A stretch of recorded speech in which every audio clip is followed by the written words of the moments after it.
Փորձությունը քամու պես է, ճեղքում է շատ պատահական։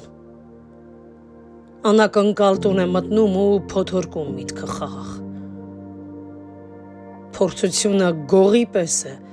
սիրտ է մտնում վարկենական, տակն ու վրա անում կրկին մարդու սիրտը, հարթ ու տատասկ։ Ու թալանված սրտով նորից խիզախում ես քայլել առաջ, արդեն 1000 ապտակներից գոտե պնդված սուրալ առաջ, ու կորացած մեջքը պարզել, եթե անգամ ցավն է դաժան, ամոթ է ախր մեր օրերում նահանջելով դոփել հատակ։ Փորձությունը սպառնալիք է, որից վախել խորհուրդ չեմ տա, փոխարենը տասնապատիկ խիզախել ու ուժեղանալ, թե նվնվաս ու համարես, որ քո բաժինն էր, որ քեզ հասավ, մայրամուտդ հանկարծահաս, իսկ գարունդ ձմեռ մնաց։ Փորձությունը պատահական քննություն է չսահմանված, թե գլուխդ խոնարեցիր պարտությունդ է հաստատված,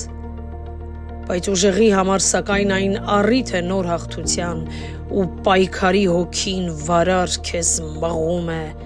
լոկ փրկության։ Փորձությունը լոկ հարված չէ, այն ալիք է նոր օրհնության, սիրուն վաղվա նոր առիթ է ու նոր դուռ է օրհներգության։ Փորձությունը նաև դաս է, ինչպես տոկալ ճեղքել առաջ, արծվի նման երկար տեսնել հորիզոնը հարթ ու խաղաղ, ու խրամատում կենաց մահու հնչյունի տակ վայրենահաճ ուղղահայաց երկինք նայել, խաչյալին միշտ հոգում գրկած, ու երկնքից ակնկալել ուժ, զորություն, ոգի և կամք, և փորձության դասի համար երախտապարտ ճեղքել առաջ։